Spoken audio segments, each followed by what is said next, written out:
36వ కీర్తన 8వ వచనం మనం కలిసి చూద్దాం.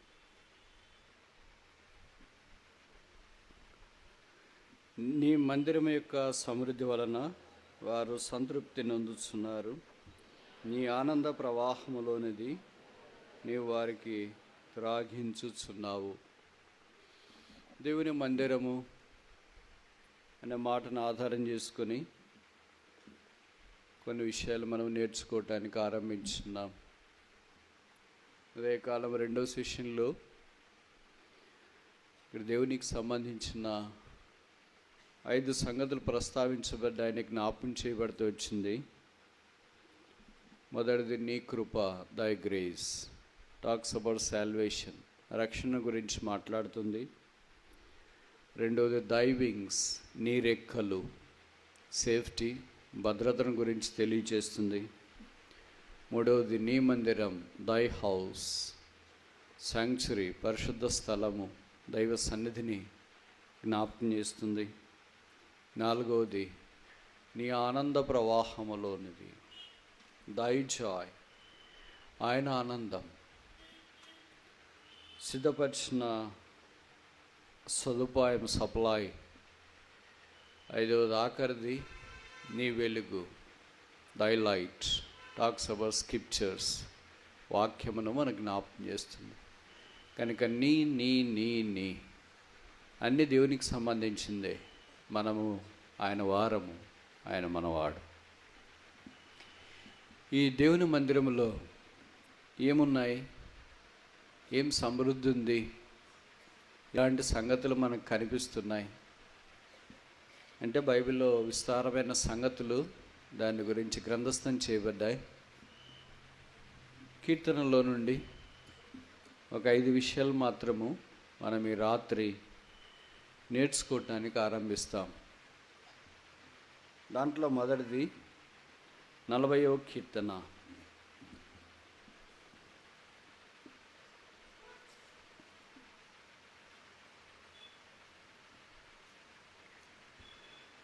Psalm 48, మన్నించండి, 48వ కీర్తన. Psalm 48 verse 9. 48వ కీర్తన 9వ వచనం. దేవా, మేము నీ ఆలయమందు నీ కృపను ధ్యానించుతుంది. ఎక్కడ తిరిగినా భూమి గుండ్రంగా ఉందని ఇక్కడికే వస్తున్నాం. ఎక్కడికి? కృప దగ్గరికే వస్తున్నాం. కనుక ఇక్కడ జ్ఞాపకం చేయబడిన సంగతి ఏంటంటే, the first thing we come across in the house of the lord is his grace. దేవుని మందిరంలో మనకు కనపడే మొదటి సదుపాయం ఏంటంటే ఆయన కృప, దై గ్రేస్. కృప ద్వారా మన జీవితాన్ని ఆరంభించున్నాం. ఎఫెసీ పత్రికలో ఇది క్రియల వల్ల కలిగినది కాదు, దేవుని కృప వల్లనే కలిగింది రక్షణ, కనుక ఎవడునూ అతిశయింప వీలు లేదు అని చెప్పబడింది. కృప ద్వారా రక్షణ. అందుకే రోమాపత్రికలో పౌలు రాస్తున్నాడు, దేవుని కృపావరం మన ప్రభువైన యేసునందు నిత్య జీవం.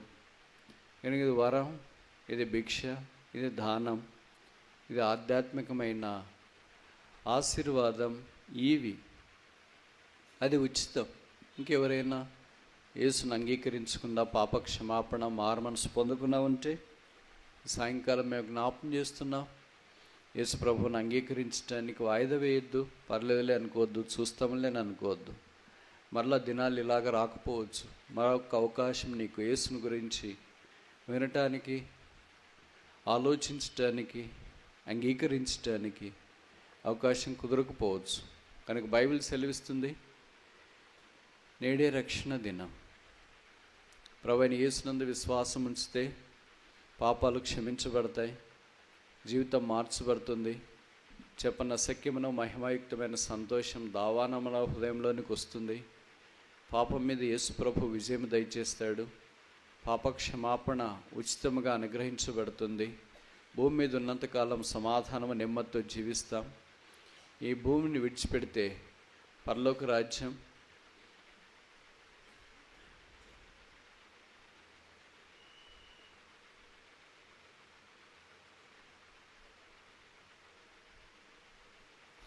దేవుడితో ఉండే అవకాశం, భాగ్యము కలుగుతుంది. కనుక ప్రభువైన యేసునందు విశ్వాసం ఉంచుము, అప్పుడు నీవును నీ ఇంటి వారును రక్షణ పొందుదురు. విచిత్రం ఏంటంటే యేసుక్రీస్తు ప్రభువే దేవుని కృప కదా. తీతుకు రాస్తూ అపోస్తలుడైన పౌలు అన్నాడు, సమస్త మనుషులకు రక్షణకరమైన దేవుని కృప ప్రత్యక్షమైనప్పుడు అని. మనం చదువుకున్న 48వ కీర్తనలో కోరహ కుమారులు కూడా కృపను అప్పుడే జ్ఞాపకం చేస్తున్నారు. 36లో దావీదు రాసిన కృప రాశాడు, కోరహ కుమారులు రాసిన కృపను గురించి రాశారు. కనుక వారు కృప ద్వారా పట్టబడిన క్రీస్తు యేసు దాసులు, పరివారు. అలాగే మనం కూడా రక్షణ పొందిన తర్వాత దేవుని ఆలయములో నీ కృపను గూర్చి ధ్యానించితిమి. ఆయన కృప పొందినట్లు ధైర్యంతో కృపాసనం మనం సమీపిస్తున్నాం. అందుకే దాని పేరే థ్రోన్ ఆఫ్ గ్రేస్, కృపాసింహాసనం. ఆ దేవుని మందిరంలో ప్రార్థనను మనకు జ్ఞాపకం చేసింది. దేవా నీ ఆలయమందు మేము నీ కృపను ధ్యానించుతామంటే ఏంటి ఆ కృప? కృపాసింహాసనం ప్రార్థన కొరకు వస్తున్నాం. అందుకే నేను ఉదయం చెప్పాను కదా, యెషయా గ్రంథం 56:7, నా మందిరము సమస్త జనులకు ప్రార్థనా మందిరం. సరే, ఇప్పుడు నేను ఒక ప్రశ్న అడగవచ్చా మిమ్మల్ని? ఈ మాట కొత్త నిబంధనలు ఎన్నిసార్లు ప్రస్తావించబడింది? అంటే పాత నిబంధనలోనే ఆ మాటలు కొత్త నిబంధనలు కూడా సైడ్ చేశారు. అంటే అర్థం ఏంటంటే ప్రస్తావించినారు. అంటే వారు రాక ప్రస్తావించలేదు. మామూలు మనమైతే రాక ఏదో ఒక మాట అనేస్తూ ఉంటాం.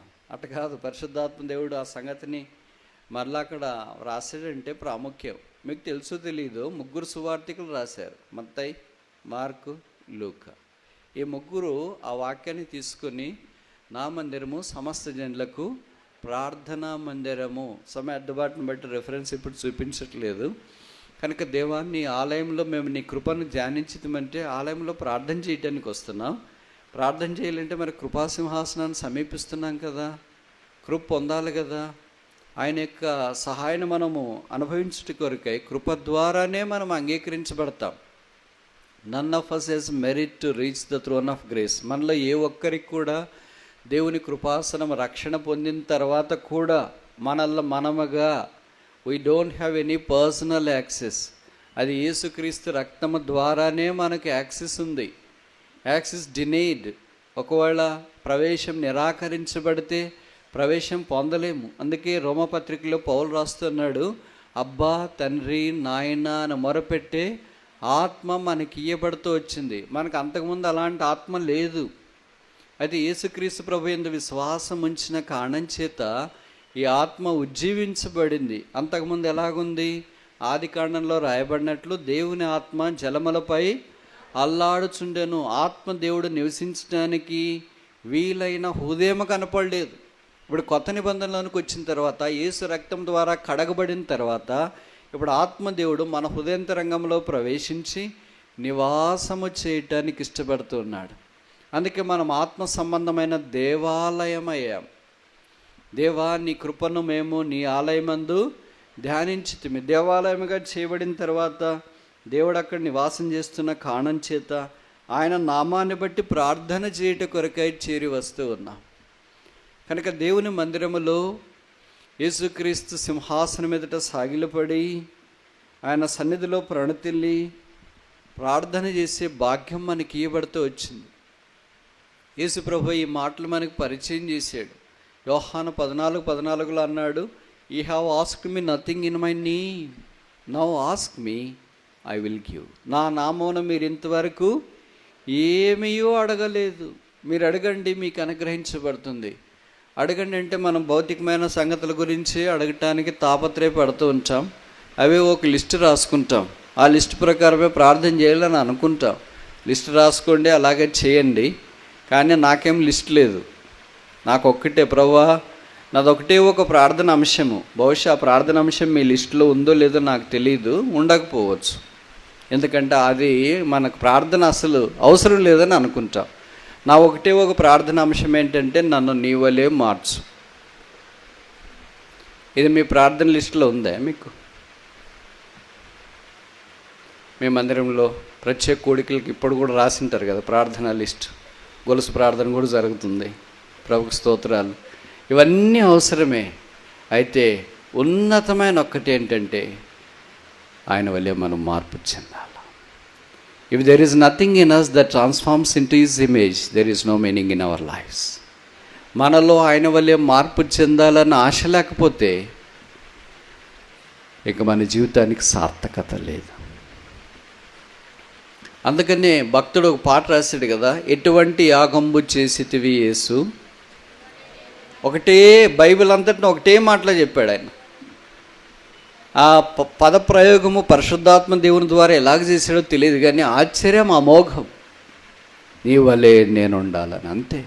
దాంట్లో అన్నీ కలిసి వచ్చినాయి. రక్షణ కలిసి వచ్చింది, మందిరం కలిసి వచ్చింది, వాక్యం కలిసి వచ్చింది, ఆత్మీయత కలిసి, అన్ని దాంట్లో రంగరించి ఒకే ఒక పదంలో చెప్పాడు, నీ వలే నేను ఉండాలి.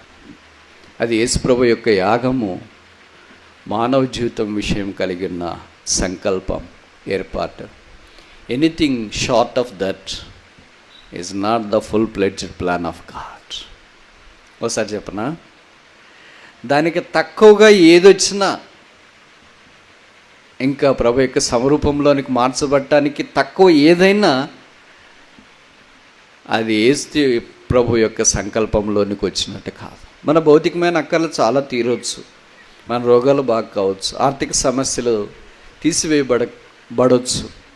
ప్రభు మన భౌతికమైన మానవ జీవితమునకు కావలసినవన్నీ దాళముగా దయచేయవచ్చు. అయితే అన్నిటికంటే ప్రాముఖ్యము, నేను నీ వలే ఉండాలి. I want to be like you. మనకు రోల్ మోడల్స్ చాలామంది ఉంటారు కదా, యవనస్తులు రకరకాలుగా అంటారు, నేను ఆయన వల్లే ఉండాలా, ఈమె వల్లే ఉండాలా, ఈ is my hero and she is my heroine, అలాగే he is my model and she is my model అని అనుకుంటారు. For all of us there is only one model person, that is called Jesus Christ. మనందరికి ఒకే ఒక వ్యక్తి model, మాదిరి, ఆయన పేరే యేసు. దానికి ముందుగా మనకు భూమి మీద కనిపించేవాళ్ళు బహుశా చాలామంది భక్తులు. ఇప్పుడు మనం అబ్రహాము నుండి ఆలోచిస్తే ఎంతోమంది భక్తులు మనకు కనిపిస్తున్నారు. మంచిది, వారంతా కృపను అనుభవించినారు, కృప ద్వారానే ముందుకు సాగిపోతూ వచ్చినారు. అందుకే విశ్వాస వీరుల చరిత్రలో వాళ్ళు కనిపిస్తున్నారు. అక్కడ ఒక అబ్రహాం అనే మనుషుడు కాదు, యాకోబు అనే, ఇస్సాక్ అనే మనుషుడు కాదు, యాకోబు అనే మనుషుడు కాదు, హెబేల్ అనే మనుషుడు కాదు. ఎవరు వాళ్ళు? మన మాదిరి విశ్వాసులు కూడా కాదు. వాళ్ళది next level, high level, upper level, ultimate level, ఉన్నతమైన స్థానం అది. అందుకనే అబ్రహాం అనే మనుషుడు అని అక్కడ చెప్పబడలేదు. అబ్రహాం అనే విశ్వాసవీరుడు, ఇస్సాక్ అనే విశ్వాసవీరుడు, యాకోబు అనే విశ్వాసవీరుడు, యోసేపు అనే విశ్వాసవీరుడు, మోషే అనే విశ్వాసవీరులు.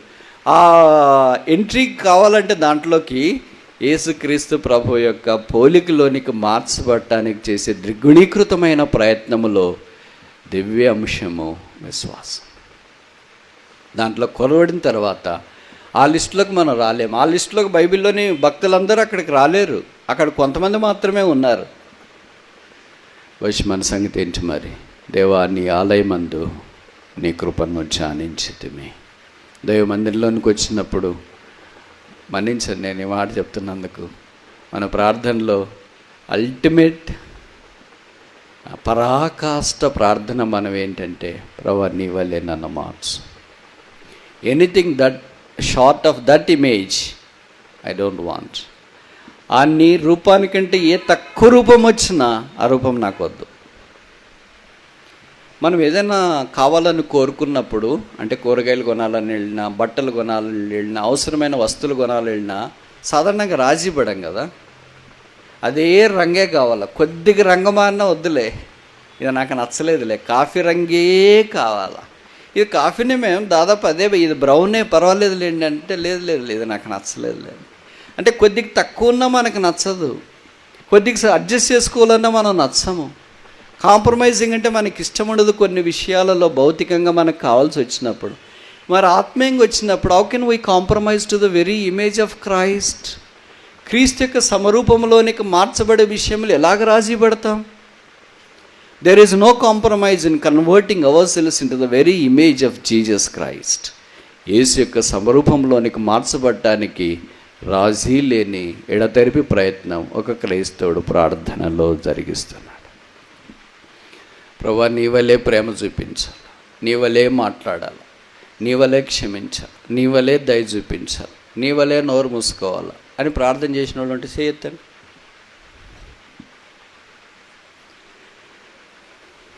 నేను చెప్పే మాటలు అర్థమవుతున్నాయా? అలా కాకుండా మామూలు మన ప్రార్థనలు చాలా రకాలు ఉంటాయి. ప్రభు అయ్యి అక్కడ తిట్స్, అక్కడ ముట్ట, ఇక్కడ తాకు, అక్కడ బాగా చేయి, ఇక్కడ బాగా చేయి, ఇవన్నీ చాలా. ఈ ప్రార్థన చేసిన వాళ్ళు చేయొద్దండి అంటే అందరూ ఉన్నారు నాతో సహా. కానీ మన ప్రార్థన ఏంటంటే, ప్రభువా నీ వలే నేను ఉండాలి, I want to be like that. దేవా నీ ఆలయమందు నీ కృపను ధ్యానించితిమి. కనుక దేవుని మందిరావడంలోనికి కృపా సింహాసనము సమీపించడానికి చేరి వచ్చిన మనం కరుణించబడినట్లుగా ఆయన సన్నిధిలో ఆయన రూపములోనికి మార్చబడాలనే ప్రగాఢమైన వాంఛ, ఆశ, తృష్ణ, ఆకలి కలిగి ఉన్నప్పుడు ప్రభువు మన జీవితాన్ని అలాగ మార్చడానికి ప్రయత్నం చేస్తాం. అలాగొద్దు, మామూలుగా మనమేమనుకుంటాము, I want my own identity, నన్ను నా వల్లేనే ఉంచు, నీ వల్లే వద్దులే, నా కులం నాకు కావాలా, నా చదువు నాకు కావాలా, నా స్టేటస్ నాకు కావాలా, నా పేరు నాకు కావాలా, నాకు కావాల్సినవన్నీ నాకు కావాలా, ఆదివారం మాత్రం నువ్వు కావాలి. ఏమంటావు మరి? నేను చెప్పే మాటలు అర్థమవుతున్నాయా మీకు? కొంతమందికి బాగా అర్థమవుతున్నాను, తల దించేసినారు. ప్రభువుకు స్తోత్రాలు. వాక్యం పనిచేస్తుంది. ఎందుకంటే వాక్యం పనిచేసిన వాళ్ళకి హృదయం పొడుచుకుంటుంది, గుచ్చుకుంటుంది. అందుకని వారు అని నేను చెప్పినాను కదా. వారికి ఏం జరిగింది చూడండి, 2వ అధ్యాయం అపోస్తుల కార్యములు, యాక్ట్స్ ఆఫ్ ది అపోజిల్ చాప్టర్ 2, అపోస్తుల కార్యములు 2వ అధ్యాయము 37. వారు ఈ మాట విని హృదయములో, కనుక దేవుని మాట వింటే ఈ మాట మనకు, అందుకే యేసుక్రీస్తు ప్రభువారు బాప్తిసం తీసుకుని బయటకు వచ్చేటప్పుడు నదిలో నుండి, యోర్దాను నదిలో నుండి ఆకాశం తెరవబడి పైనుండి ఒక స్వరం వచ్చింది, ఈయన నా ప్రియకుమారుడు, ఈయన యందు నేను ఆనందించున్నాను, ఈయన మాట వినుడి. Hear he him.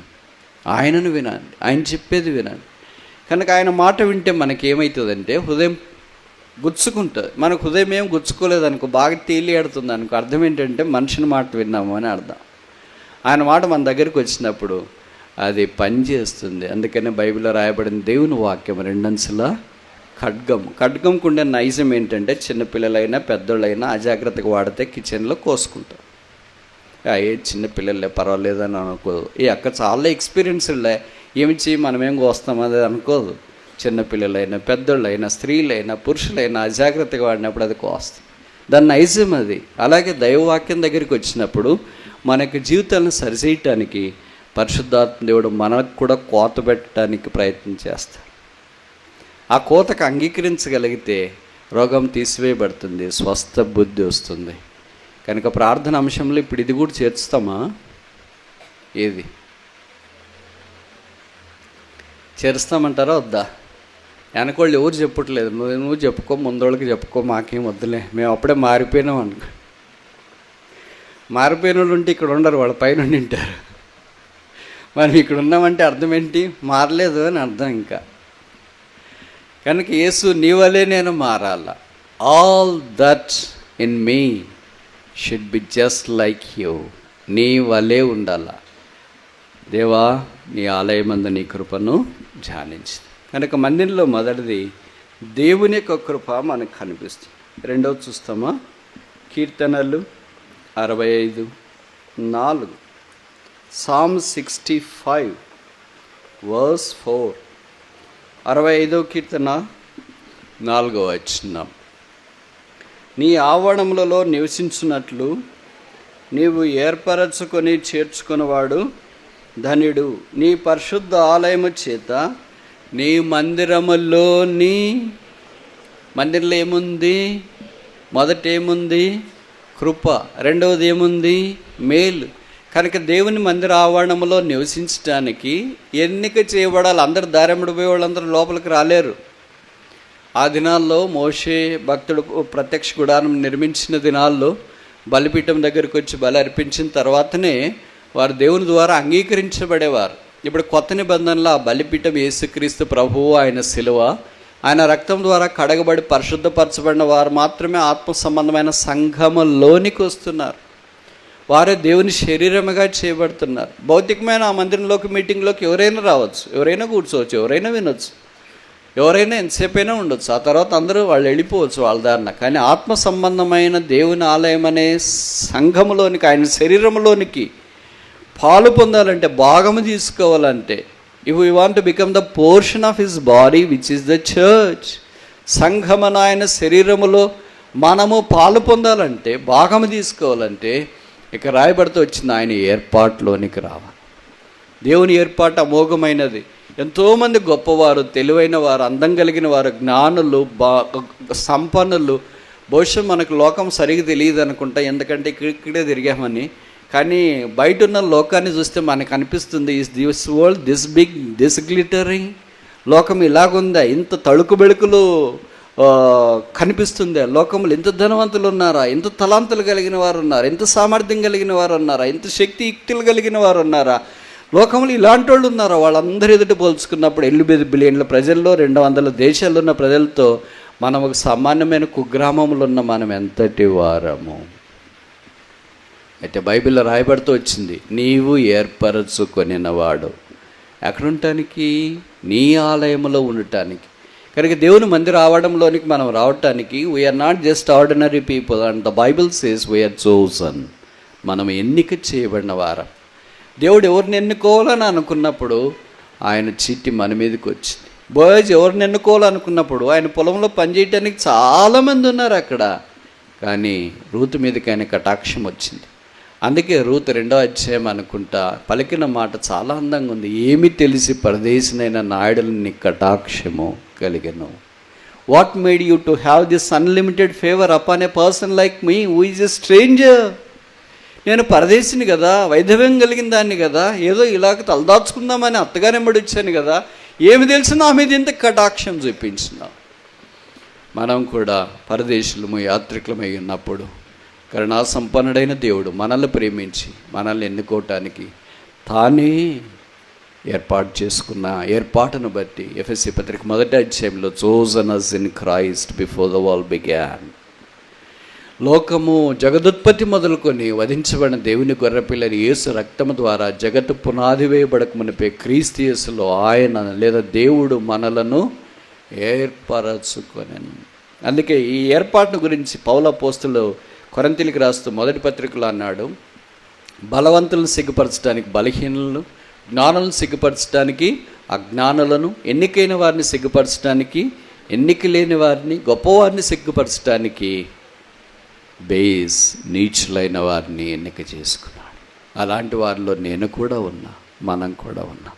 దేవాన్ని ఎన్నిక నీచులైన మా దగ్గరకు వచ్చింది. మమ్మను కూడా నువ్వు ప్రేమించడానికి ఈ ఇష్టపడినావు. మామూలుగా టాప్ 10 పీపుల్ని నిడదవాలంటే మనం రాము, టాప్ 100 పీపుల్ని నిడదవాలంటే రాము, టాప్ 1000 పీపుల్ని గోదావరి అంటే పొరపాటును కూడా రాము. కింద నుండి వస్తామేమో కానీ పైన లిస్టులో మాత్రం సాధారణంగా ఉండము.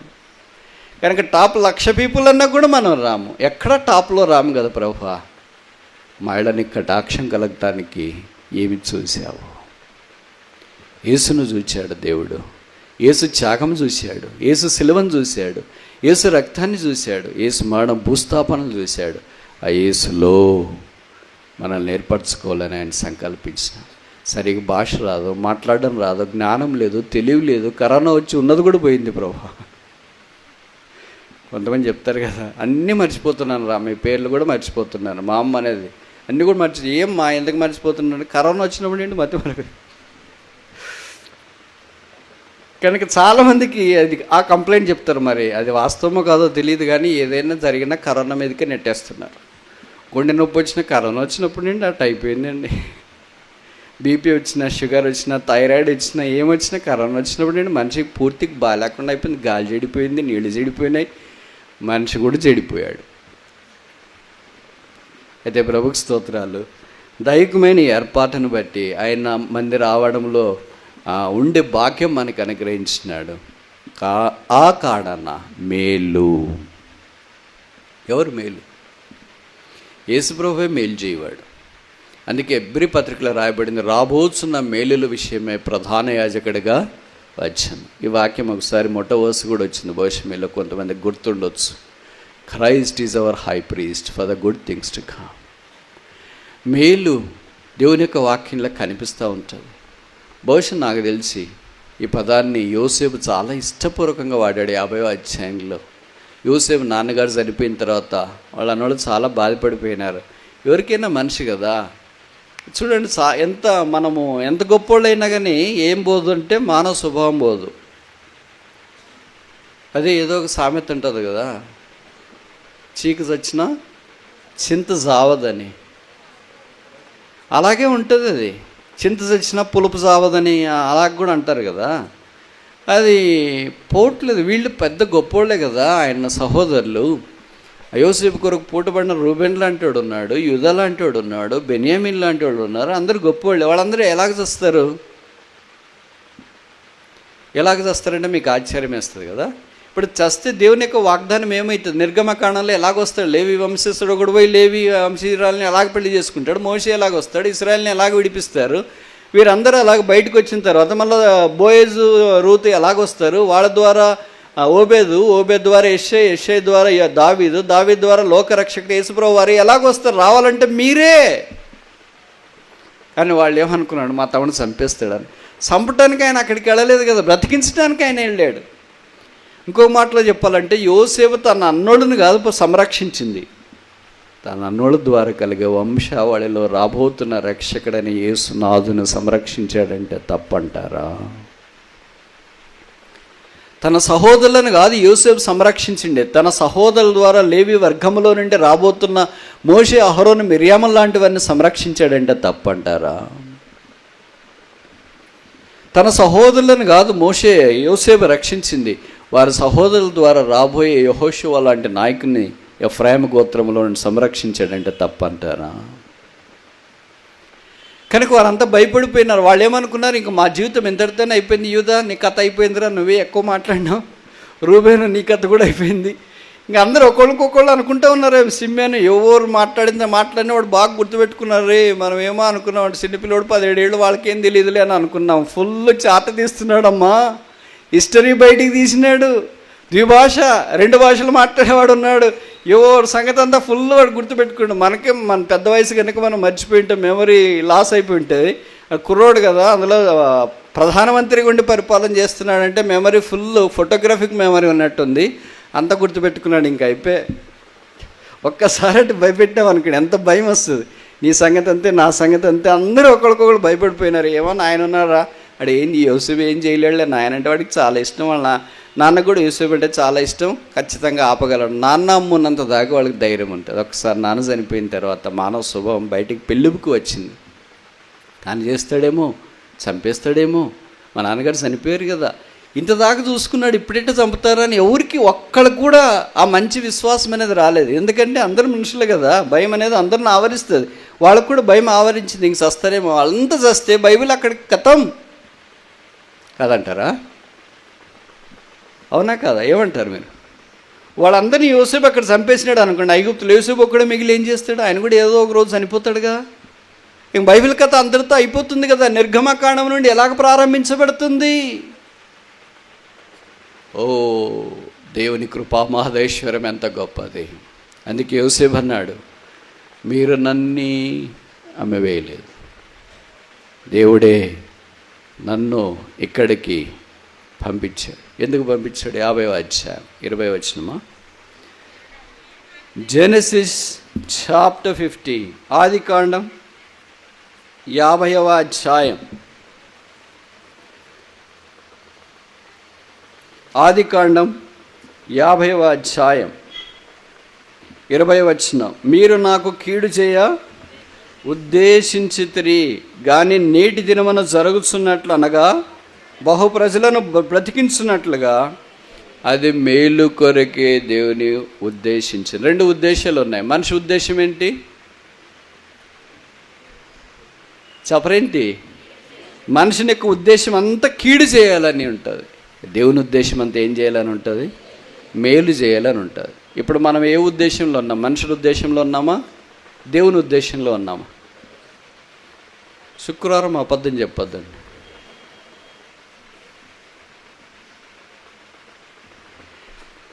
కీడు యోచిస్తారంట, పడకల మీద ఉండి కీడు ఆలోచిస్తారంట, కీడు ప్లాన్ చేస్తారంట, కీడు కాని విధానములు అమలు చేయటానికి ప్రయత్నం చేస్తారంట. All that wickedness belonging to this world, but all that goodness belong unto the Lord. కీడు లోకానికి చెందింది, కీడు సాతాను సంబంధం, కీడు లోక మర్యాద జరిగిస్తుంది. అయితే మేలుకు దేవుడు ఉద్దేశించాను. మీరు ఏం ఉద్దేశించినారు? వాళ్ళకి ఖచ్చితంగా అండర్లైన్ చేసి చెప్తున్నాడు. ఇదంతా గుర్తుపెట్టుకున్నారు, రే మర్చిపోయినాడని అనుకున్నాం. ఎటు మర్చిపోతారు? వెనక ఉన్న సంగతులు మర్చిపోము, గుర్తుంటాయి, కాకపోతే దాన్ని పట్టించుకోము, లక్ష్య పెట్టము అని అర్థం. అనేన మాటలు గుర్తుంటాయి. ఎటు మర్చిపోతారు? ఇప్పుడు భార్య భర్తలు పోట్లాడిన మాటలు గుర్తుండవా? నేను మర్చిపోయినమ్మా ఆయన నేను అన్నీ చేయొద్దండి. ఎవరన్నా అలాంటి సిస్టర్ ఉంటే ఎదురు చూస్తున్నా బ్రదర్, టైం రాని. అలాగే మా ఆవిడ నేను మాటలన్నీ నేను మర్చిపోయినా అనే భర్తలు ఎవరైనా ధైర్యం ఉంటే మీరు చేయొద్దండి సిస్టర్ ఇక్కడ ఉంటే. నాకు తెలుసు అంత ధైర్యం ఎవరికి లేదు. ఎందుకంటే మళ్ళీ ఇంటికి వెళ్ళిన తర్వాత క్లాస్ బిగుతారు. మర్చిపోము, కానీ భార్యని, భర్తని, పిల్లలని ఓవర్టేక్ చేస్తాము. అంటే నిర్లక్ష్య పెడతాం. పర్లేదులే, ఎంత మా ఆయనే కదా, మా ఆవిడే కదా, మా పిల్లలే కదా, నా కొడుకే కదా, కూతురే కదా అని అనుకుంటాం. అదే బయట మా అలాంటి వాళ్ళు ఏదైనా ఒక మాట అన్నా, బ్రదర్ అంత కఠినంగా మాట్లాడినాడు, ఇట్టు మాట్లాడినాడు, అట్ట మాట్లాడినాడు అని రోజు మీరు కొట్లాడుకుంటుంటే ఏం కాదు. మేము ఏదో ఒక దినాన వాక్యాన్ని బట్టి ఆధారం చేసుకొని కొద్దిగా కఠినంగా మాట్లాడితే మీకు కఠినంగా మాట్లాడుతున్నట్లు అనిపిస్తుంది. ప్రభుకు స్తోత్రాలు. దేవుని మందిరంలో మేలు ఉంది, అది దేవుడు ఉద్దేశించినాడు. ఏం మేలు, ఎంత మేలు లెక్కించలేము, కొలవలేము, నోరు చెప్పలేదు. అందుకనే దేవుని వాక్యంలో రాయబడింది కదా, 84 అనుకుంటా,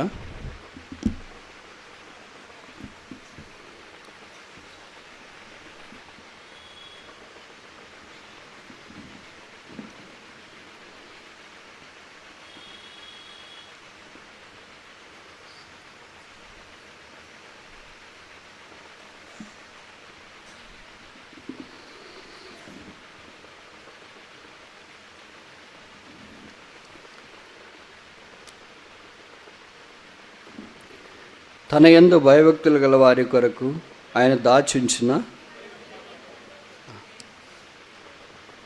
31:19 నీ యందు భయభక్తులు గల వారి నిమిత్తం నీవు దాచుంచిన మేలు ఎంతో ఎంతో తెలియదు. దేవుడు లోకాన్ని ఎంత ప్రేమించినాడో అంత పదం ఇక్కడ వాడబడుతూ వచ్చింది. 19 వచ్చిన 2వ వరుస, నదులెదుట నిన్ను ఆశ్రయించు వారి నిమిత్తం నీవు సిద్ధపరిచిన మేలులు 2 రకాలు ఉంటాయి. మొదటిది ఏంటంటే దాచిపెట్టిన మేలు, రెండవది ఏంటంటే సిద్ధపరిచిన మేలు. The first one is a preserved good thing and the second one is a prepared good thing. కనుక ప్రభు మన కొరకై సిద్ధపరుస్తాడు కొన్ని, అలాగే మన కొరకై దాచిపెడతాడు. దాచిపెట్టింది ఎప్పుడు అవసరమో అప్పుడు ఇస్తారు. సిద్ధపరిచింది మాత్రము ఆయా సందర్భాలను బట్టి మనకి ఇవ్వటానికి ఆయన సిద్ధంగా ఉన్నాడని వాక్యం మనకు తెలియచేస్తుంది. కనుక దేవుని మందిర ఆవరణములో ఆయన సిద్ధపరిచిన మేలు యోసేపు కంటే గొప్పవాడు. కనుక యోసేపు సహోదరులు అయితే భయపడ్డారు మాకేం జరుగుతుందో అని. మనము యేసునందు విశ్వాసం ఉంచిన వారం అనేక ప్రతికూల పరిస్థితుల్లో ఆ పరలోకపు యోసేపు అని యేసుక్రీస్తు ప్రభు వారికి భిన్నంగా మనం జీవించడానికి ఇష్టపడిన వారు, మనం కీడు చేయటానికి పూనుకున్నా ఆయన మేలు కొరకే దాన్ని ఉద్దేశించను. మూడోది మన అంశము 36:8, కీర్తన 36:8, నీ మందిరం యొక్క సమృద్ధి వలన వారు సంతృప్తి నొందుతున్నారు. కనుక ఆయన మందిర ఆవరణంలో మనకు సమృద్ధి, నేను ఉదయమే చెప్పినట్టు ఆ సమృద్ధి ఒక ప్రొవిజన్ మాత్రమే కాదు, ఇట్ ఈస్ ద పర్సన్. అదొక సదుపాయం మాత్రమే కాదు, ఒక వ్యక్తి, ఆయన పేరే యేసు. ఆయనలో ఉన్న సమృద్ధి ఎప్పుడు అయిపోదు, తరిగిపోదు. మామూలు మన దగ్గర జీతాలు ఉంటే, ఆస్తుంటే, తెలుగులో ఒక సామెత ఉంది కదా, కూర్చొని తింటే కొండైనా కరిగిపోతుందంట. అలాగా ఎంత ఆస్తున్నా కరిగిపోవటానికి అవకాశం ఉంది. అయితే యేసు ప్రభు దగ్గర ఉన్న సదుపాయం ఎప్పటికీ కరిగిపోదు, తరిగిపోదు. బైబిల్లో రాయబడుతుంది, ఆకలి ఉన్న వారికి ఆయన ఆహారం ఇచ్చు దేవుడు. ఆ రోజు కాకి పిల్లలకు ఆహారం ఇచ్చు. ఆయన సమృద్ధి మనం ఊహించలేనంత, చెప్పలేనంత గొప్పది. ఆయన పరమందు ఆసీనుడయుండి భూమి మీద పాదపీఠముగా భూమిని చేసుకుని ఉన్నాడు. కొండలు ఆయనవే, పర్వతములు ఆయనవే, దాని మీద ఉన్న జంతు రాశి ఆయనదే, సముద్రం ఆయనదే, జలచరాలు ఆయనవే. ఎవరు లెక్కిస్తారు? మీలో కొంతమంది ఉద్యోగస్తులు ఉన్నారు కదా, ఈ ఫిబ్రవరి వచ్చిందంటే ఇన్కమ్ ట్యాక్స్ ఫామ్ 16 ఫిలప్ చేయాలా. ఆ ఫామ్ 16 ఫిలప్ చేసేటప్పుడు ఎంత మన ఆదాయం అనేది దాంట్లో మనం చూపిస్తాము. మీ మాదిరి ఎక్కువ రకాలైన ఆదాయము, రిచ్ పీపుల్ అంటే ఇన్కమ్ ట్యాక్స్ ఎక్కువ కట్టాల్సి వస్తుంది. మాకైతే ఒకటే ఆదాయం, జీతం ఒకటే ఆదాయం కనుక జీతం ఒకటే భవిష్యత్తు రాస్తాం అనుకో.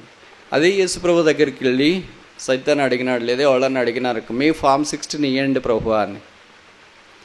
ఆయన ఫామ్ 16 ఇవ్వాలంటే ఏమైనా ఆయన జీతం రాయాలా, ఎంత ఆస్తి రాయాలా, ఎంత పొలాలు ఉన్నాయని రాయాలా, ఎంత భూమి ఉందని రాయాలా, ఎంత బంగారం ఉందని రాయాలా, ఎన్ని జ్యువెలరీ షాప్స్ ఉన్నాయని రాయాలా, ఎంత అంటే వజ్రాలు ఉన్నాయని రాయాలా, వజ్ర వైడూర్య మరకత మాణిక్య నీలలు కెంపులు పచ్చలన్నింటినీ భూమి మీద విసిరివేసిన ఆ లోకరక్షకుడు యేసునాథుడు, ఆకాశం నాది భూమి నాది అని సెలవిచ్చిన శ్రీమంతుడు ఆయన పేరు.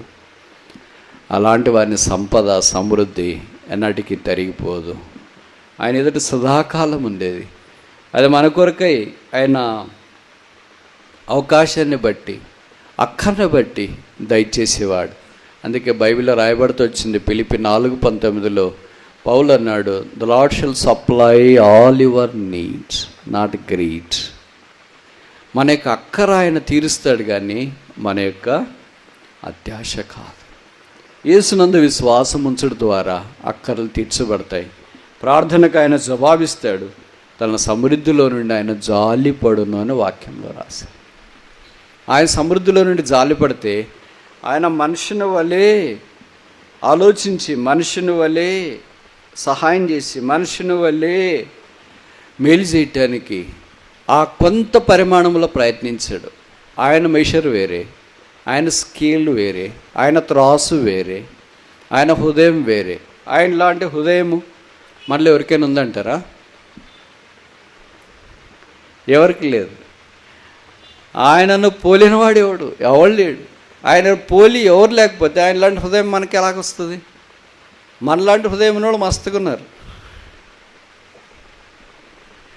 అయితే ఆయన లాంటి హృదయం అది మానవ ఊహకు జ్ఞానమునకు మించిన ప్రేమ ప్రవాహ హృదయం, క్షమాపణ కలిగిన హృదయం, దీర్ఘశాంతం కలిగిన హృదయం, జాలిపడే హృదయం, అక్కన చేర్చుకునే హృదయం, మనుషుని కొరకై సర్వసమృద్ధిని సిద్ధపరిచిన హృదయం.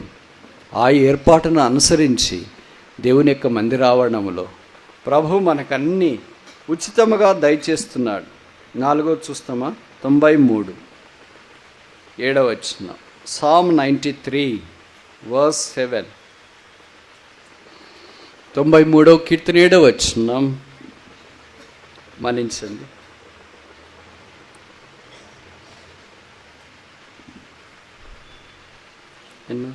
పరిశుద్ధతే ఎన్నటెన్నటికి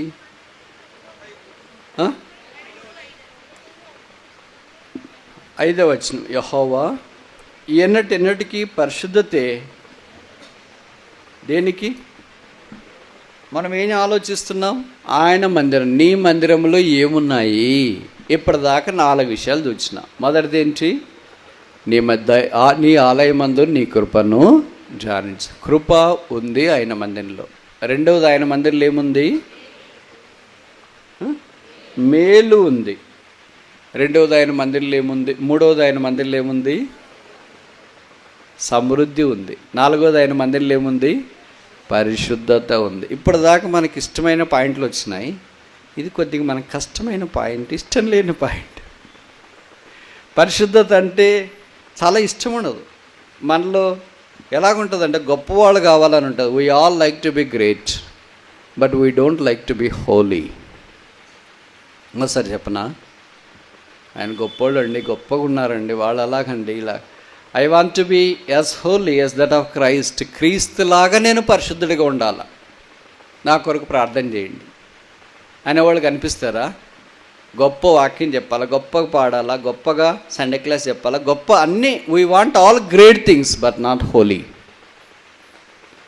నేను హోలీగా ఉండాలి, నేను పరిశుద్ధంగా ఉండాలని నా కొరకు ప్రార్థన చేయండి. అందుకే యేసు ప్రభు వారు అన్నారు, be holy as I'm holy. నేను పరిశుద్ధునై ఉన్న ప్రకారం మీరును పరిశుద్ధులై ఉండి. ఇది ఆజ్ఞ. ఇది it's not option, it's not a choice, it's not a voluntary act, it's a warrant. ఇది ఆజ్ఞ, ఇది నిబంధన, ఇది శాసనం, ఇది కట్టడ. మనం పరిశుద్ధులుగా ఉండడం అనేది ఉంటే ఉండొచ్చు, లేకపోతే లేదనేది కాదు. ఎవ్రీ బిలీవ్, ప్రతి విశ్వాస యేసు ప్రభు రక్తం ద్వారా కడగబడిన తర్వాత ఆయన ఎంత పరిశుద్ధులో అంత పరిశుద్ధతలోనికి మనం రావాలని పిలువబడ్డాం. అందుకే మన పేరే పరిశుద్ధులు. అందుకే దేవుని యొక్క సంఘం పేరే పరిశుద్ధ సంఘం. విచిత్రం ఏంటంటే ఇలాంటి అపరిశుద్ధుని చేతిలోకి కూడా ఏమొచ్చింది? పరిశుద్ధ గ్రంథం వచ్చింది.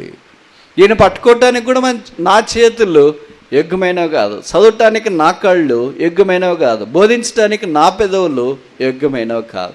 ఇంత పరిశుద్ధుడైన దేవుడు, ఆయన వలే మనం పరిశుద్ధులుగా ఉండాలని, పరిశుద్ధతలో పాలు పొందాలండి. Being partakers of his holiness.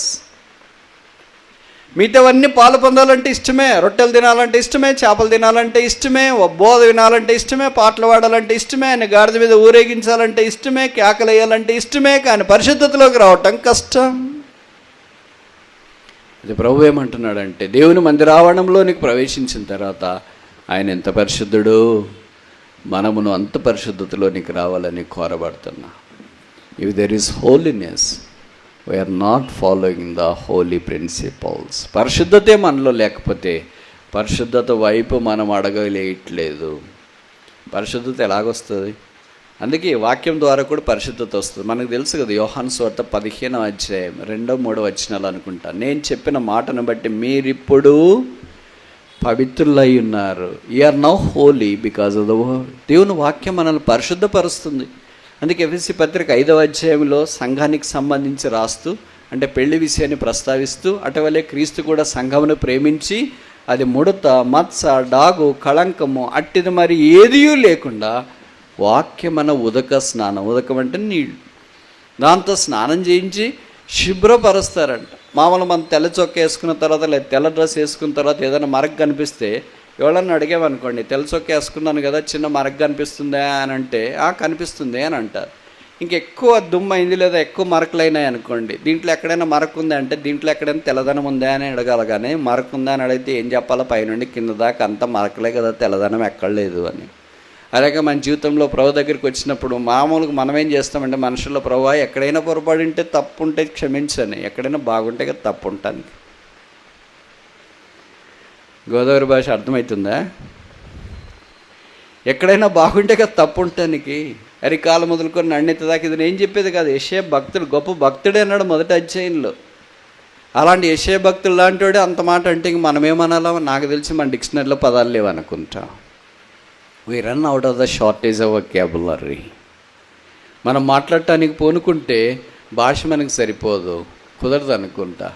అందుకని అరికాలం మొదలుకొని నన్నెత్త దాకా కొంచెమైనను శుద్ధి లేక స్వస్థత లేకుండా ఉన్న మనల్ని ఆయన రక్తం ద్వారా కడిగి పరిశుద్ధపరిచి పరిశుద్ధమైన సంఘముగా, మహిమగల సంఘం, గ్లోరియస్ చర్చ్, పరిశుద్ధ పట్టణము కొరకు ఎదురు చూస్తున్నాం. పరిశుద్ధుల దినాన్ని రాబోతున్నాడు. ఆయనతో పాటు ఉంటానికి కొనిపోబడతాం. పరిశుద్ధ పట్టణంలో సదాకాలం ఉంటాం.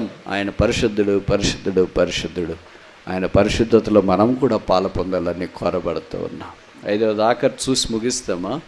కీర్తనలు 26:8. Psalms 26:8. 26వ కీర్తన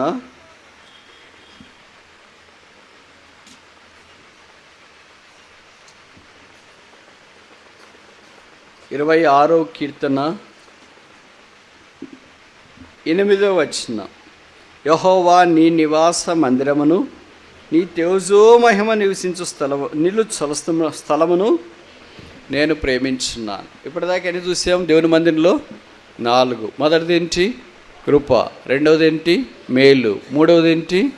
సమృద్ధి. నాలుగవది ఏంటి? పరిశుద్ధత. ఐదవది ఏంటి? మహిమ, glory. What a grace it is that we started with the grace in the house of the Lord, ending in the house of the Lord with glory. కృపతో దేవుని మందిరంలో ఆరంభించున్నాం, మహిమతో దేవుని మందిరంలో మనం ముగిస్తున్నాం. ఒక ఆయన కృప అంటే ఏంటి అని బైబిల్ పండితుడు ఇలాగ నిర్వచనం ఇచ్చినాడు. Grace is nothing but the beginning of the glory. What is glory? మహిమ అంటే ఏంటంటే మహిమ is nothing but ending of the grace. అర్థమైంది నేను చెప్పిన మాటలు? కృప అంటే మహిమ యొక్క ఆరంభం, మహిమ అంటే కృప యొక్క పరాకాష్ట, ముగింపు. కనుక కృపకు మహిమకు మధ్యలో మనం శాండ్విచ్ చేయాం.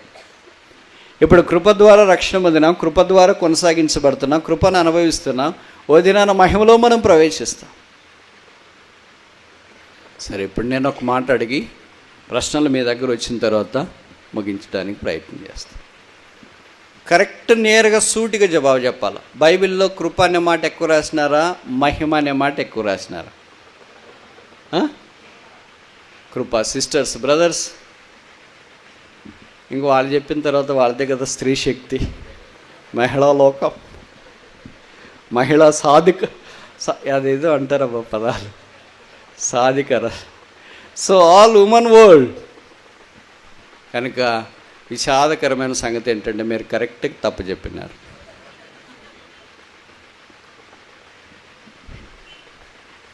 కృప అనే మాట బైబిల్లోకి నాకు తెలిసి కనీసం 200 సార్లు రాశారు. షాక్ అవుతారు మీరు. మహిమ అనే మాట బైబిల్లో 400 పైసార్లే కనిపిస్తుంది. Wow, what amazing grace it is. కృపకు కూడా యోగ్యంగానే మన దగ్గరికి దేవుడు మహిమను సిద్ధపరుస్తూ అన్నాడు. ఇప్పుడు ఇంకో ప్రశ్న అడిగిన, మహిమ అనే మాట బైబిల్లో ఏ పుస్తకంలో ఎక్కువసార్లు రాశారు? ఏదో ఒకటి చెప్పాడు, మీకు తెచ్చింది. పుస్తకాలు ఒక్కడు కూడా తెలియదా? ఎందుకు ఇవన్నీ అడుగుతున్నానంటే, ఈ కోణంలో మీరు వాక్యం చదవటానికి ప్రయత్నం చేసినప్పుడు దేవుడికి నా మీద ఎంత ఉందా? am I that precious in the sight of the Lord? దేవుని దృష్టికి నేను ఇంత అమూల్యమా, ఇంత ప్రెషసా? అసలు నేను కృపకే పాత్రుడు కాగదంటే మహిమలోనికి ఎలాగ తీసుకుని వచ్చినాడు? దమ్మిడినే దొరకదంటే కోట్లు ఎలాగిస్తారు? దమ్మిడి అంటే మీకు అర్థం కాదు కదా. పైసలే దొరకనప్పుడు ₹1,00,00,000 ఎలాగొస్తాయి? నేను కేవలం పాపాన్ని బట్టి బైబిల్లో రాయబడింది మరణానికి బానిసనై ఉంటుంది. Because of sin we are condemned to hell, but by his grace we are wrought into the glory. కృప ద్వారా శిక్షార్హులమైన మనము, మరణ శిక్షకు పాత్రులమైన మనము ఇప్పుడు మహిమలోనికి తీసుకురాబడ్డాం. We are no more in the death but we are in the glory. మనం మరణములో లేము. నా మాట విని నన్ను పంపిన వాని యందు విశ్వాసం ఉంచు వాడును తీర్పులోనికి రాక మరణములో నుండి జీవములోనికి దాటినాడు. కొలస్సీ 1:17 రాయబడింది, Christ the hope of glory. క్రీస్తే మహిమ నిరీక్షణ అయి ఉన్నాడు. బైబిల్ ఎంత అందమైందంటే మహిమతో ఆరంభించబడి మహిమతో ముగించబడుతుంది. మహిమ అనే మాట బైబిల్లోని ఆఖరి పుస్తకము. మనకు సంబంధించిన సంగతులే అక్కడ రాయబడుతూ వచ్చినాయి. చూడండి, ప్రకటన గ్రంథం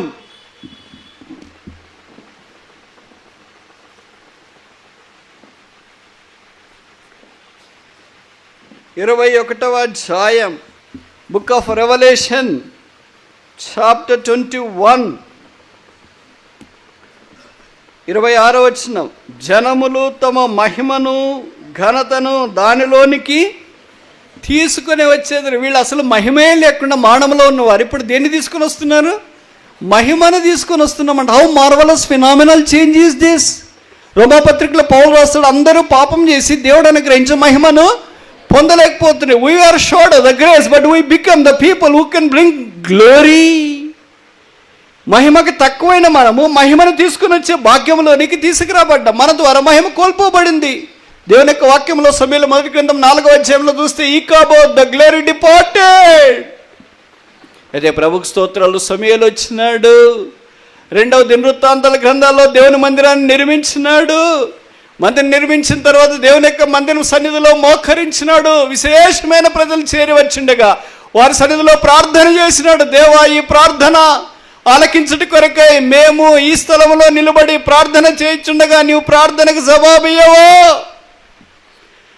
తన ప్రజలు లేదా నా ప్రజలు తమను తాము తగ్గించుకొని యేసుక్రీస్తు ప్రభువు యందు విశ్వాసం ఉంచిన వారే చేతులెత్తి ప్రార్థన చేస్తున్నాను, వారి ప్రార్థన ఆలకిస్తా.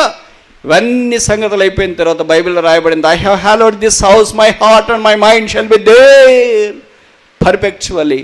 ఈ మందిరం నేను పరిశుద్ధపరిచి ఉన్నాను, నా కనుదృష్టి నా మనస్సు నిత్యము ఇక్కడ ఉండను. బైబిల్లో రాయబడింది, యెహోవా మహిమ మందిరమును నింపెను. భూమి మీద ఉన్న సొలొమోను మందిరము నిర్మించిన తర్వాత ప్రార్థన చేస్తే దేవుని మహిమ వచ్చింది. ఇదిగో సొలొమోను కంటే గొప్పవాడు. కొత్త నిబంధన సొలొమోను, పరలోకపు సొలొమోను, పాపము లేని సొలొమోను. ఆయన ఈ సంఘాన్ని సిద్ధపరుస్తున్నాడు. ఈ సంఘం సిద్ధపరచబడిన తర్వాత ఈ సంఘము మహిమా స్వరూపంలోనికి మార్చబడుతుంది. మహిమరాజు వదినాన్ని రాబోతున్నాడు. మహిమ కిరీటాలు ధరించిన వారమై దేవుడితో పాటు మహిమలో ఉండటానికి సదాకాలం పరలోక రాజ్యంలో ఉండేటి కొరకే మనం కొనిపోబడుతున్నాం. ఈ భౌతికమైన దేహాన్ని మనం విడిచిపెడతాం. మీకు చాలా విషాదకరమైన సంగతులు చెప్పాలా? ఇష్టమేనా? ఆ మహిమలోనికి పోవాలంటే మరి భూ సంబంధమైనవన్నీ వదిలేయాలి కదా.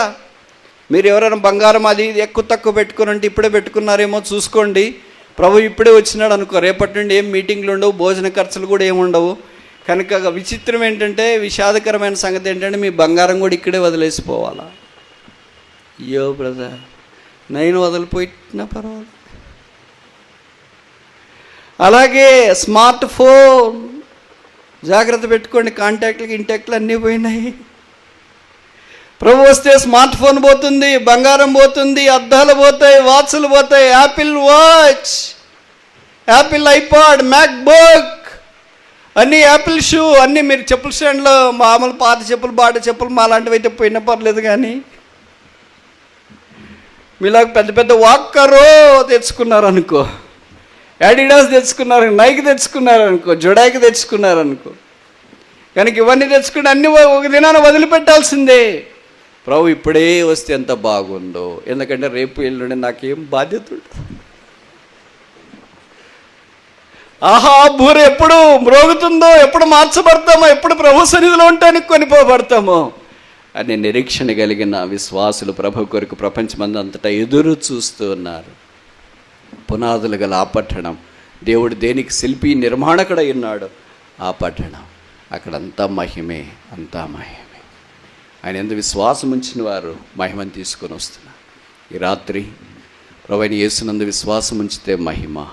ఇంకా ఎవరైనా యేసును అంగీకరించకుండా ఉంటే, యేసు ప్రభు పాపల రక్షకుడు, పాపల మిత్రుడు, పాపలను ప్రేమించి పాపలను మహిమలోనికి తీసుకుని వచ్చుట కొరకాయ, పరలోక రాజ్యంలో ప్రవేశించుట కొరకాయ మహిమా స్వరూపైన యేసు మానవుడిగా జన్మించి జీవించి మానవుడిగా సెలవులో రక్తము కార్చి చనిపోయి సమాధి చేయబడి తిరిగి లేచినాడు.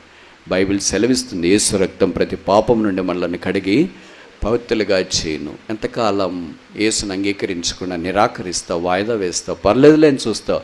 లోకం శాశ్వతం కాదు. ఓ లోకానికి మనం వెళ్ళిపోతున్నాం, అక్కడ గోదావరి లేదు, అక్కడ గోదావరి వంటకాలు లేవు, గోదావరి యాస లేదు, గోదావరి ప్రాస లేదు, గోదావరి వెటకారం లేదు, అక్కడ భూ సంబంధమైనది ఏదీ లేదని బైబిల్ సెలవిస్తుంది. All that బిలాంగెత్ unto the lord is all glorious. ఆయనకు సంబంధించింది అంత మహిమాకరమైంది. మనం మహిమరాజ్యంలో ప్రవేశిస్తున్నాం. అక్కడ కలుసుకున్న తను ప్రైజ్ లార్డ్ బ్రదర్, మీరు కూడా బేతలీ నుండి వచ్చారు. గోదావరి దేవదత్తులు వస్తారు గోదావరి అంటే. ఇక రంగు, భాష, భేదము, ప్రాంతము ఏమీ లేదు. బైబిల్లో రాయబడుతూ వచ్చింది, ప్రతి గోత్రం, ప్రతి ప్రాంతం, ప్రతి స్థలములో నుండి తన రక్తం ద్వారా కడగబడిన ఎవడనూ లెక్కింప శక్యము కాని గొప్ప సమూహం పరలోక రాజ్యంలో ఉంది. ఈ ఓ దినాన్ని లోకాన్ని విడిచిపెట్టాలా? లోకం శాశ్వతం కాదు, లోకం అశాశ్వతం, భ్రమ, మాయ, ఎండమావి గతించిపోతుంది. దీంట్లో నుండి మనం పరలోక రాజ్యం, నిత్య రాజ్యంలోనికి ప్రవేశిస్తాం. ఇది వాస్తవం, బైబిల్ సెలవిస్తుంది. యేసునందు విశ్వాసం ఉంచు, అప్పుడు మీరును మీ ఇంటి వారును